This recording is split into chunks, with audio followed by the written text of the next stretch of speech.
네, 4월 30일 장윤선의 취재편의점 시작하겠습니다. 대법원이 내일 오후 3시에 이재명 대표의 선거법 위반 사건에 대한 최종 선고를 예고하고 있습니다. 결과가 어떻게 될지 많은 분들이 귀추가 주목된다 이렇게 평가를 하고 계시는데요. 관련해서 오늘은 이재명 대표의 최측근이라고 표현을 해야 될까요? 친명 좌장으로 불리기도 했었습니다. 더불어민주당의 정성호 의원님 모셨습니다. 어서 오십시오. 네, 안녕하십니까. 네, 잘 지내고 계시죠? 네, 뭐 열심히 뛰고 있습니다. 네. 예, 어쨌든 지금 선거가 이제 30일, 이제 한 달 정도 남았습니다. 네네. D- 오늘이 34일입니다. 그동안 사실 이재명 대표 몇 년직이신 거죠?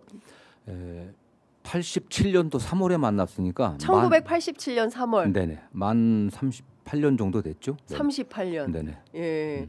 그 사실 이재명 대표 늘 옆에서 곁에서 뭐 때로는 고언도 하고 사이도 잠깐 안 좋아졌다 다시 또 만나시기도 하시고 늘 좋았습니다. 늘 좋았습니까? 네네. 아, 언론에서는 뭐 여러 가지 설들이 있었는데 그건 아니었구나. 네네. 예, 오보였군요. 근데 요새 좀 어떠십니까? 요새도 오늘도 소통하시고 어제도 소통하시고 하십니까? 매일 소통하십니까? 뭐 전화는 뭐 바쁘니까 자주 예. 못 드리고 예. 다만 뭐 밖에 여론들 또 제가 또 동료 의원들이라든가 또 네. 언론인들 만났을 때 들었던 이야기들 예. 이런 걸 잘 전달하고 있습니다. 그리고 지금 가장 중요한 게 이제 선대위 출범하면서 네. 국민 통합의 모습을 보여야 되니까 제가 또 여러분들 또 접촉해갖고 네. 그런 만난 결과들도 좀 말씀드리고 네. 그런 역할들 하고 있습니다. 네. 그렇군요. 네. 굉장히 그 폭이 넓어졌다. 그러니까 네. 뭐 최근에는 조갑제, 정규제 두 원로 보수 언론인들도 네네. 뭐 선대위에 합류한다는 네네. 설까지 언론에 이제 나오기도 했었는데요. 네네. 이른바 이제 광폭 행보를 하는 것이죠. 네네. 이게 다 정성호 의원님의 조언 때문인가요? 아니 그렇지는 않고요.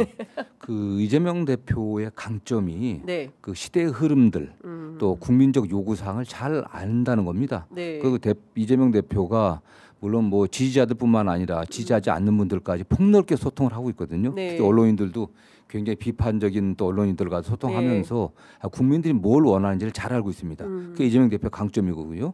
또 이재명 대표의 실용주의 또 현실주의의 또 다른 측면이라고 볼 수 있습니다. 그런데 지금 국민들이 원하는 건 내란 국면을 거치면서 우리 국가가 굉장히 분열돼 있잖아요. 네. 국민들 사이에 양 진영으로 나눠져 갖고 갈등이 굉장히 심각합니다. 위험 수위에 좀 도달하고 있다고 느끼고 예. 있기 때문에 어쨌든 이 위기를 극복하려고 하면 국민이 통합돼야 된다라고 하는 확고한 생각을 갖고 계시고 그런 측면에서 대표가 일단 선대위 구성부터 네. 좀 폭넓게 예. 진보 보수를 넘어갔고 예. 나라를 걱정하는 분들과 함께 하려고 하는 그런 노력들을 하고 있는 거죠. 네. 네. 오늘 오후 2시에 선대위 이제 출범식을 하게 되는데요. 윤여준 장관도 깜짝 놀랐는데 그 뒤에 이제 강금실 전 장관 그리고 질병관리본부에 계셨던 정말 국민 영웅으로 BBC가 뽑은 세계 100인 네, 포함됐던 정은경 청장까지도 네네. 선대위에 합류를 하기로 결정을 하셨습니다. 네. 이런 작업들은 다 정성원님 하신 겁니까? 아니 저도 당의 인재위원장을 맡고 있지만은 네. 또 그분들은 뭐 저는 제가 그냥 대표께서 많이 공을 들였고요. 또 강금실 전 장관님 같은 분은 이재명 대표를 굉장히 이재명 후보를 굉장히 예. 좋아합니다. 강 장관님이 노무현 대통령 때 법무부 장관 하지 않았습니까? 그렇습니다. 예. 노무현 리틀 노무현이라는 소리 들었을 정도로 이재명 대표의 예. 그 삶과 예. 또 정치 노선이 비슷하잖아요. 그래서 강 장관님은 이재명 대표를 굉장히 좋아하게 생각했던 분이고 예. 그다음에 뭐 다른 분들도 예. 어쨌든 지금 시대에 예. 어쨌든 이 시대적인 위기를 극복하는 이재명 대표가 적임이다라는 생각을 갖고 이렇게 도와주시는 것 같고요. 네. 또 정은경 청장님 같은 경우도 코로나 위기 상황에서 네. 정말 결연하고 예. 또 담대한 모습을 보이면서 예. 국민들의 그런 불안감을 해소시켜줬지 않습니까? 네. 지금 국가가 위기 상황인데 이런 측면에서 그런 분들이 함께하는 건 굉장히 의미가 있고요. 이재명 대표가 많이 그 노력을 했던 것으로 저는 알고 있습니다. 네. 네. 사실 그 뭐 소위 얘기하는 반명 뭐 이러면서 이재명 대표하고 각을 세게 세웠던 이제 박용진 전 의원 같은 경우에도 이재명 후보가 민주당의 레프트 윙을 좀 맡아달라, 민주당의 왼쪽 날개를 좀 맡아달라 이런 제안을 했다는 언론 보도가 있던데요. 그 뭐 그렇게 당내에서도 사실 소위 이제 개파 싸움이 상당히 치열하지 않았습니까? 모르겠어요. 저는 뭐 개표 싸움이 치열했다고 생각하지 않는데 뭐 좀 견해가 다른 분들이 있었고 친명 비명 엄청 그랬지 않습니까? 사실. 뭐 언론에서 그렇게 생각했는데 예. 결국 민주당이라고 하는 네. 그 큰 테두리 안에 있었던 분들이니까 네. 당연히 민주당의 대선 후보가 이재명 후보로 결정됐기 때문에 함께하는 건 너무나 좀 당연하고 또 자연스러운 일 아니겠습니까? 네. 또 박용진 전 의원 같은 분이야 저는 뭐 민주당이 굉장히 소중한 자산이라고 생각합니다. 이런 그 대선 국면에서 또 당을 네. 내부적으로 통합하는 데 역할도 하고 네. 또 그분을 지지하는 또 국민들도 많으니까 네. 큰 역할을 해주길 기대하고요. 또 그러고서 앞으로 또 정치적으로 더 성장하기를 저는 기대합니다. 네. 어찌됐든 오늘 뭐 선대위 이후에 또 새롭게 추가되는 그런 깜짝 놀랄만한 인사들이 더 있습니까? 이제 시작이죠. 이제 시작입니까? 네. 그래서 예. 앞으로 12일 날 5월 예. 12일 날 그 본격적인 대통령 선거 운동이 시작되는데 예. 그 마지막까지 계속 많은 분들 모시려고 예. 여러분들이 노력하고 있는 것으로 알고 있습니다. 네. 그러니까 그동안 무슨 뭐 통합선대위, 용광로 선대위 이런 얘기들을 많이 했었는데 진짜 메머드급 선대위가 될 거다라는 네. 언론의 관측도 예, 있더라고요. 예, 그러니까 네. 지금 이제 시작이니까 네. 그럼 어떤 분들이 좀 들어가게 됩니까? 좀. 그러니까 뭐 지금 어쨌든 국가가 위기 상황이니까 여기서 진보 보수를 뛰어넘어갔고 예. 이 국가적 위기를 또 국난을 극복하는데 함께할 뜻이 있는 분이라고 하면 예. 다 함께해야 된다고 생각하고 있고요. 저도 뭐 과거에 국민의힘 진영이 있었다든가 네. 또 뭐 정치권과 거리가 있었던 분들 여러분들 좀 만나고 있습니다. 저도요. 예, 네. 그렇군요. 최근에 권오울 전 한나라당 의원도 네. 이제 그 TK 대구 네. 경북 지역을 맡아서 네네. 선거 캠페인을 하시겠다고 하고 네. 유승민 전 의원이 뭐 경제부총리설 뭐 얘기도 언론 진영에는 왔다 갔다 다니던데 네네. 거기까지도 포괄 가능하겠습니까? 저는 그 다른 그 언론과 인터뷰에서도 그런 얘기를 했었는데 예, 윤석열 대통령의 불법 비상 계엄에 네. 잘못된 점들 지적하고 또 그런 분들은 탄핵돼야 된다고 했던 분 하지 않았습니까? 네. 또 거기에 같이 했던 예, 탄핵을 찬성하고 예. 이 국가적 위기를 극복하겠다는 의지가 있다고 하면 함께 가야 된다고 생각합니다. 유승민 뭐 전 의원 같은 분들은 탁월한 경제학자였고 또 나름대로 원칙과 소신 분명한 어떻게 보면 가장 합리적인 정통 보수에 가까운 분 아니겠습니까? 네, 좀 저는 뭐 민주당과 또 이재명 대표 함께 하면서 네. 국가 경제 위기를 극복하는데 조언을 해주셨으면 정말 좀 좋겠다는 개인적인 생각을 하는데 예. 어떻게 접촉하고 있는지는 잘 모르겠습니다. 네. 아니 인재위원장님께서 아시겠죠? 아니 저는 뭐 제가 존경은 뭐 유승민 의원님을 굉장히 훌륭하다고 생각을 하지만 네. 그 보수 인사지만은 굉장히 생각도 바르고 네. 절제된 분 아니겠습니까? 그래서 뭐 그런 분들 함께하면 굉장히 도움이 되겠죠. 네. 혹시 이재명 후보가 네. 유승민 전 의원과 뭐 만남을 주선하거나 이럴 계획도 갖고 계십니까? 그건 잘 모르겠습니다. 예. 저는 뭐 또 다른 부분에서 하고 있기 예, 때문에. 예. 그렇군요. 최근에 김상욱 의원 네네. 입당설이 있다가 네. 뭐 최종 후보로 한동훈 대표가 되면 자신은 뭐 아직 탈당할 생각은 없다. 뭐 이런 입장을 밝혔어요. 근데 그 한동훈 후보는 어떻게 생각할지 모르지만은 네. 한동훈 후보를 지지하고 있는 의원들이라든가 이분들 별로 탐탁하게 생각하지 않을 것 같아요. 한동훈 후보가 예. 계엄의 위헌 유법성을 지적했고 탄핵에 기본적으로 원칙적인 찬성을 하지 않았습니까? 그렇습니다. 그런데 김상욱 의원 같은 경우는 가장 강력하게 국민의힘 내부에서 그렇습니다. 계엄 비판하고 탄핵 찬성했는데 네. 만약 김상욱 의원이 한동훈 후보 쪽으로 오게 되면은 네. 또 국민의힘 내부에 예. 탄핵 반대 세력들의 예. 어쨌든 한동훈 후보에 대한 거부감을 높이기 때문에 오히려 예. 생각은 같지만 예. 같이 하는 건 별로 원하지 않을 것 같은데 제가 보기에는. 아니 그 사진 찍는데 네, 정성국 의원이 네.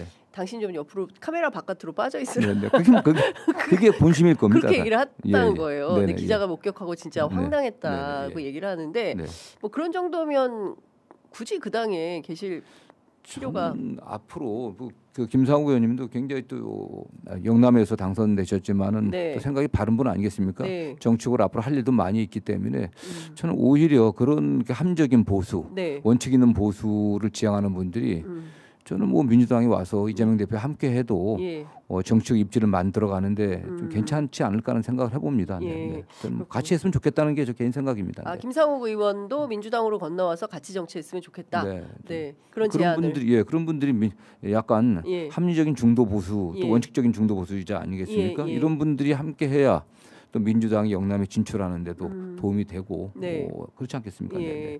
그러니까 전반적으로 이제 그 동안의 민주당의 역사를 보면 이제 호남 지역 정당에서 전국 정당화 하느라고 네. 상당히 이제 애를 썼고 지금은 이제 전국 정당화를 이루었지만 여전히 그 TK 지역에서는 상당히 어려운데 네네. 뭐 PK도 마찬가지고요. TPK 지역이 전반적으로 영남권에서 굉장히 약세를 보이고 있기 때문에 이번 대선에 그런 분들을 많이 영입을 해서 TPK의 좀 민주당의 지지나 이런 것들도 끌어올리는 전략 차원에서 필요하다 이렇게 보시는군요. 네, 뭐 전략 차원에서도 그렇고요. 네.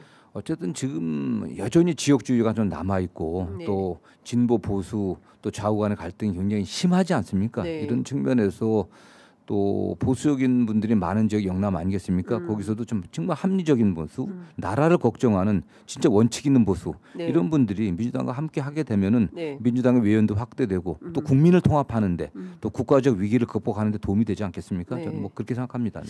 이재명 대표한테 그런 그 주변에 소위 이제 레드팀 비슷하게 뭐 이런 얘기가 언론 기자들이 이런 얘기를 한다 뭐 이런 얘기를 좀 전해주면 네. 반응은 좀 어떻게 오는 편이세요? 이재명 대표요. 네. 뭐 이재명 후보는 그 어떻게 보면은 그 쓴소리 하는 걸 잘 수용합니다. 그 본인의 잘 모르는 분, 오해하는 분들이 네. 이재명 대표가 당내 장악력, 소위 말 그립이 세서 그러니까요. 자기 주장을 일방적으로 관철하지 않냐라는 예. 생각들을 많이 하는데 그건 오해입니다. 어. 그렇지 않습니다. 예. 본인의 어떤 생각이 있다고 하더라도 예. 다양한 의견들 들어갖고 예. 의견을 수렴해갖고 예. 또 본인의 생각과 같이 조화롭게 맞춰가는 그런 스타일이거든요. 네. 저는 그래서 당에도 전 여러분들이 또 그런 쓴소리도 좀 하고 있고요. 뭐 저는 뭐 쓴소리라기보다도 네. 이재명 대표를 후보를 위한 그런 조언이니까 네. 그런 조언도 잘 듣습니다. 네. 그렇군요. 네. 그 이제 그 첫 행보 현충원에 네네. 그 이승만 박정희 물론 이제 그 뭐 YS 그리고 DJ 뭐 박태준 이렇게 이어지는 그 참배 일정을 가졌는데요. 관련해서 지지자들 가운데서는 왜 이승만 박정희를 먼저 찾았느냐에 대해서 문제 제기하는 분들도 계시거든요. 네네. 근데 또 당내에 제가 또 여쭤봤더니 그냥 뭐 조문 정도로 생각하면 되지 거기에 뭐 큰 의미를 부여하느냐 또 이런 입장이더라고요. 네네. 의원님께서는 어떻게 보십니까? 저는 뭐 잘했다고 생각합니다.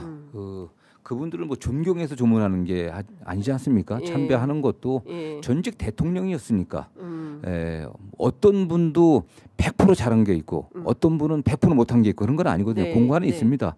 이승만 대통령도 과가 꽤 있는 분이죠. 네. 그렇지 않습니까? 네. 독재를 하셨고 네. 4.19 민주혁명으로 또 퇴진하셨으니까 또 박정희 대통령도 쿠데타로 정권을 잡고 결국 11.6이라고 하는 독재를 하다가 비극적 상황을 만드는 책임이 있지만 네. 또 나름대로 일정한 공도 좀 있는 분들입니다. 네. 그러나 대통령이 되려고 하는 분으로서 전직 대통령의 그 직위에 있었다는 거 그거에 대한 존중이 필요한 거거든요. 좀 그런 차원 이상도 이하도 아니고 또 어떻게 보면 그런 참배를 통해 갖고 그분들의 과를 극복해야 되지 않겠습니까? 네. 지금 이승만 대통령이나 박정희 대통령이 다 독재했던 분 아니겠습니까? 네. 윤석열도 그 두 분을 갖다 모범으로 삼아갖고 예. 어쨌든 영구집권을 꾀하려다가 그렇습니다. 또 실패한 거 아니겠습니까? 예. 그래서 저는 그분들의 과, 결국 민주주의를 제대로 실현하지 못하고 독재를 했던 그런 과를 갖다 한번 생각해보고 네. 그렇게 해서는 안 되겠다고 하는 것들 이런 것들로 다짐하는 시간이 좀 됐다고 생각하고 있고요. 네. 예, 예. 그 어쨌든 이재명이 꿈꾸는 나라는 어떤 나라입니까? 그러면은 그 국민 통합을 기본으로 해서 뭐 먹사니즘, 잘사니즘 뭐 이런 것들이 관철되는 네. 뭐 일종의 이제 롤모델이라고 해야 될까요? 이재명 후보의 롤모델 전직 대통령 가운데 누구에게 제일 가깝다고 봐야 됩니까? 저는 그 현실 정책의 측면에서는 김대중 대통령과 네. 가장 가깝고요. 예. 또 지향하는 바는 예. 또 노무현 대통령과 상당히 비슷하다고 합니다. 비슷하다고 생각합니다. 그래서 예. 김대중 대통령과 예. 노무현 대통령을 좀 합한 김대중 대통령이 취했던 그 실용주의적인 노선들, 네. 뭐 상인의 현실 감각과 서생의 문제의식 네. 그런 문제의식과 어떤 문제 해결 방법들 또 국민을 통합하려고 했던 그런 자세들 네. 이런 바탕 위에 노무현 대통령이 추구했던 가치 예. 어떤 국민이 주인인 나라 예. 이런 게가 그걸 동시에 추구하는 게 아닌가라는 예. 생각을 합니다. 네. 그렇군요. 알겠습니다. 오늘 사실은 그 의원님을 꼭 모셔야겠다고 생각했던 것은 어제 느닷없이 네네. 대법원에서 5월 1일 날 이재명 대표의 선거법 위반 사건에 대한 선고기일을 잡았습니다. 정각석화처럼 잡았어요. 조희대 대법원장이 왜 이렇게 격하게 스텝을 밟는 것이냐. 네, 그 의도는 무엇이냐. 어떻게 보고 계십니까?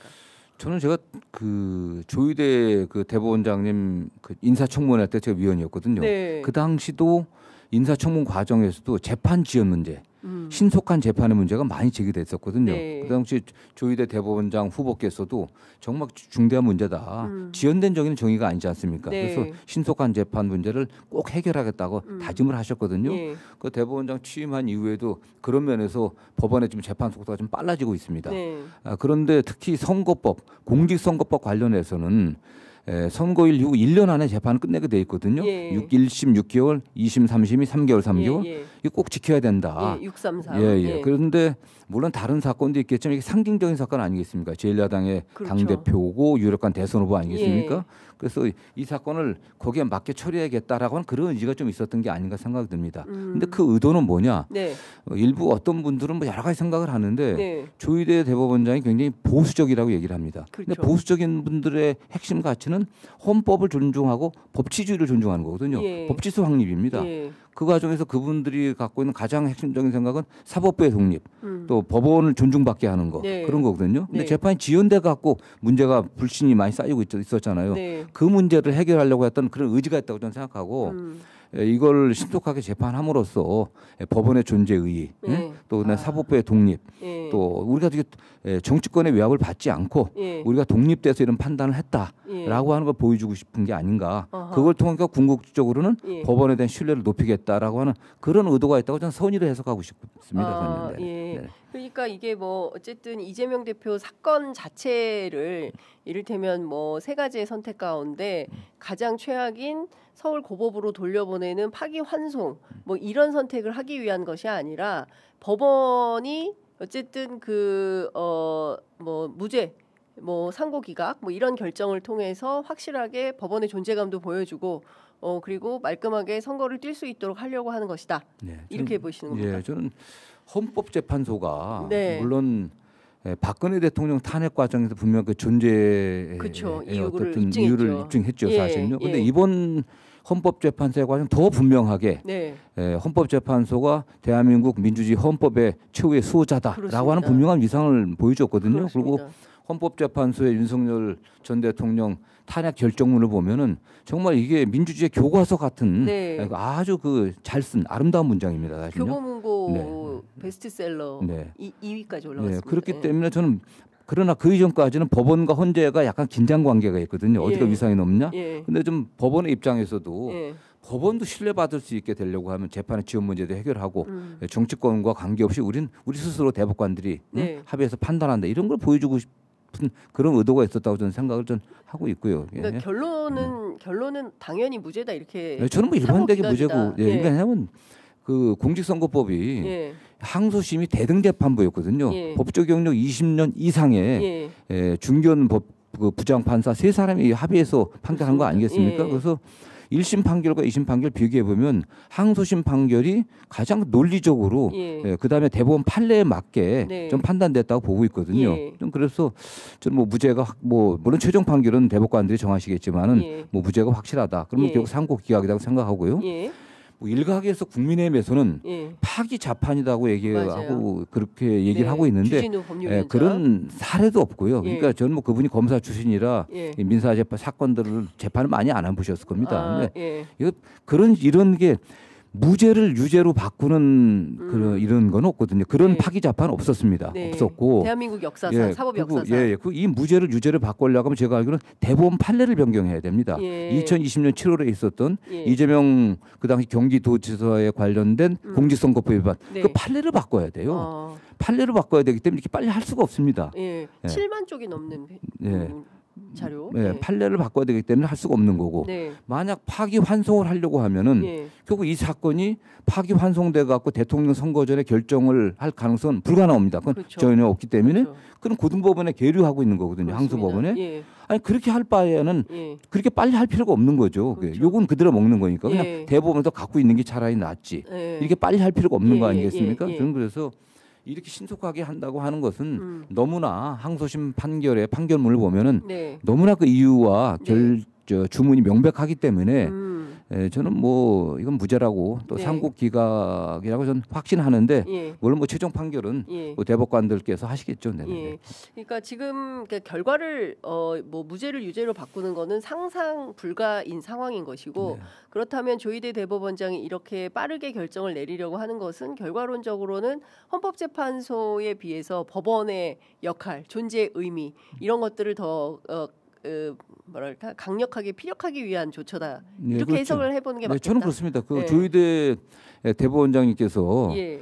보수적이라고 하는데 보수는 딴 거 아닙니다. 법치주의거든요. 핵심적인 네. 가치가. 네. 그래서 사법부의 신속한 재판을 통해 갖고 사법부가 독립되어 있음을 보여주고 정치권으로부터 그 외압에 네. 굴복하지 않는 사법부가 독립되어 있음을 보여주는 거고 그럼으로써 국민들의 그 사법부에 대한 신뢰를 회복하겠다는 거 네. 그런 의도가 있지 않았나는 생각을 하고 있고요. 네. 네네. 예. 예. 근데 지금 사실은 우리가 그 깜짝 놀랄 만한 것이 이제 지규현 판사로 인해서 네네. 진행된 이제 구속 취소 사태 아니겠습니까? 네네네. 그리고 이제 심우정 검찰총장이 여전히 이제 내란 그 사건의 수사 방해를 좀 네네. 대놓고 하고 있는 거 아니냐. 네네. 근데 이 와중에 또 조희대 대법원장이 느닷없이 또 본인이 뭐 주심 그 대법관에 의해서 하는 게 아니라 대법원장이 대법원장이 재판은 지휘하시지만 재판장이시니까 네. 전원합의체. 네. 그러나 주심 판사는 정해져 있는 거죠. 그렇죠. 일반 예. 그 박영재 대법관 예, 이제 주심이시죠. 예. 네. 그러니까 그렇게 대개는 이제 주심이 적극적으로 이거 언제 해야 된다라고 기일을 잡고 하는데 조희대 대법원장이 적극적으로 나서면서 이게 무슨 또 다른 정치적 의도가 있는 것은 아니냐. 이런 의혹이 있었던 게 사실인데 네네. 그건 아닌 것 같다 이렇게 보시는 거죠? 만약 그렇게 된다고 하면 네. 사법부가 견딜 수 있겠습니까, 사실요? 우리 헌법 1조가 이번에 헌법재판소에서도 선언한 핵심이 있지 않습니까? 대한민국 네. 민주공화국이다. 그렇습니다. 그 민주공화국의 주인인 국민들, 그 주권자인 국민들에 대한 신임을 배신했기 때문에 대통령 파면한다 그러고 한 거 아니겠습니까? 그렇습니다. 국민주권주의거든요. 근데 주권자인 국민들이 그들의 일꾼을 선택하는 그런 과정에 지금 있지 않습니까? 네. 그런 과정에서 사법부가 개입을 해갖고 예. 그걸 왜곡시키는 결정을 할 수 있겠습니까, 그걸요? 예. 저는 그는 국민주권주의에 대한 배신 아니겠습니까, 저는요. 근데 그렇게 할 수 없다고 생각합니다. 그러니까 애시당초 사법부가 그렇게 할 수 없고 그렇다면 초반부터 너무나 세게 조희대 대법원장이 의심받았다 이렇게 봐야 되는 건가요? 뭐 그렇게 근데 그럼 좀 물론 트랙을 달리 해석을 해야 됩니까? 네, 그리고 저는- 이제 그 얘기가 있어요. 네. 지규현 판사가 굉장히 소심한 분이고 그런 분인데 이분이 혼자서 그렇게 대법원 결정을 했을 리 만무하다라는 게 이제 선배 판사인 김승원 의원의 분석이신데요. 그렇다면 그 뒷배에는 조희대 대법원장이 있다 이렇게 해석을 하시더라고요. 저는 그것도 뭐 여러 해석이 있는데 네. 물론 뭐 저 정성호의 해석입니다. 그러나 어쨌든 그 불구성 상태로 물론 두니까 여러 가지 문제도 있지만은 네. 너무 양 진영으로 나눠져 있지 않습니까, 사실요. 지금 예, 네. 대통령 윤석열 전 대통령이 구속된 상태로 두는 게 예. 그게 더 갈등을 심화시키지 않을까라고 그런 우려도 좀 했던 게 아닌가. 응? 지규현 판사가 예. 주변 판사 또는 뭐 예. 주변에 의논을 했다고 하더라도 예. 뭐 판사들이 다 독립해서 하는데 예. 뭐 주변에 물어봤더니 그런 여러들 그런 약간 정치적 고려를 한 게 아닌가. 이건 분명히 좀 정치적 고려가 있었다고 저는 생각합니다. 근데 저는 뭐 기본적으로 그렇게 사람을 나쁘게 보질 않거든요. 저는 좋게 보려고 하는 경향이 있습니다.